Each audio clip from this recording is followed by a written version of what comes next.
सुका मुँह संदन पेरें पुराणा खेतरा सा जूई डोरे आया सुहा जित मुंझन गुझा गुझूं कन तिहां पराहें पंधजू सुका संड कछन में खरकणा पेरें टिमंदे नेणे आंकी खाहोड़ी गड्या सुका मुँह संदन खरकणा पेरें विहाणीअ वेरें उण तुण हुयन अॻिजी।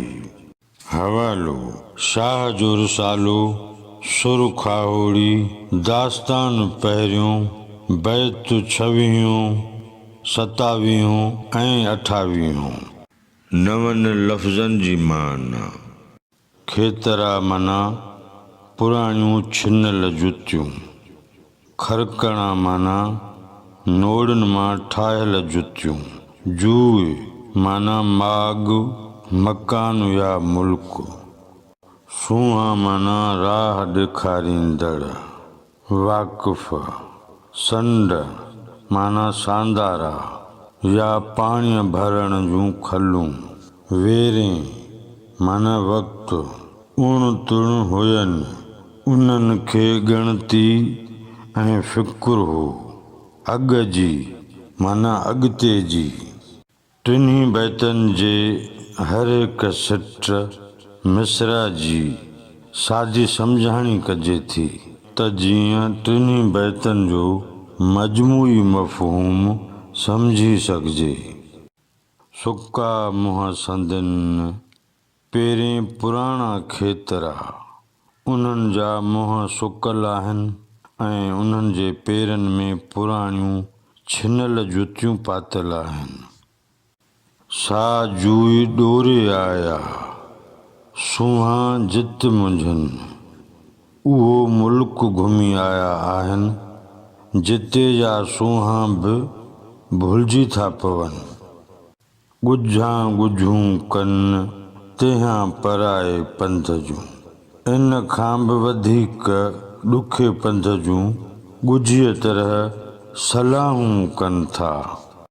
सुका संड कछनि में खरकणा पेरें उन्हनि खे सुकल संड कछनि में आहिनि ऐं खेनि पेरनि में खरकणा आहिनि। टिमंदे नेणी आंकी खाहोड़ी गॾिया उन्हनि जी अखियुनि मां लुड़क लड़ी रहिया हुआ, अव्हांखे उहे मिलिया। सुका मुंहं संदन खरकणा पेरें उन्हनि जा मुंहं सुकल आहिनि ऐं उन्हनि जे पेरनि में खरकणा पातल आहिनि। विहाणीअ वेरें उण तुण हुयनि अॻिजी सुम्हणीअ जे वक़्तु ई उन्हनि खे सुभाणे जे पंध जी परेशानी लॻल हुई। सादी सम्झाणीअ खां पोइ टिन्ही बैतनि जो मजमूई मतिलबु ऐं मफ़हूम हीअं बयानु करे सघिबो। सुका मुँह संदन पेरें पुराणा खेतरा सा जूई डोरे आया सूहा जित मुंझनि गुझा गुझूं कन तिहां पराहें पंध जूं सुका संड कछनि में खरकणा पेरें टिमंदे नेणे आंकी खाहोड़ी गॾिया सुका मुँह संदन खरकणा पेरें विहाणीअ वेरें उण तुण हुयनि अॻिजी। लतीफ़ साईं खाहोड़ियुनि जा मुहांडरा ॾस पार ॾींदे ॾसींदे चवे थो त जेके खाहोड़ी आहिनि उन्हनि जा मुंहं सुकल आहिनि, संदन पेरनि में पुराणियूं छिनल जुतियूं पातल आहिनि। उन्हनि पंध मुताबिक़ जेको पाणी साण खयो हो सो रस्ते में ई खपी ख़तम थी वयुनि, उन करे पाणीअ जूं ख़ाली खलूं खयूं था अचनि। हू अहिड़े औखे मुल्क जो अहंजो पंधु करे आया आहिनि जो जिते जा वाक़िफ़ पिणु भुलिजी उलझी था पवनि।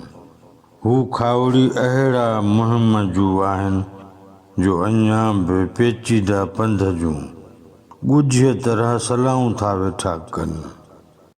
देस वारो, अवां उन्हनि खावड़ियुनि खे ॾिठो जंहिंजी अखियुनि मां लुड़क लड़िया पए। खेनि सुम्हणीअ जी महल खां ई सवेर जी वेर वञण जो ऊनो ऐं उल्को हुयो न।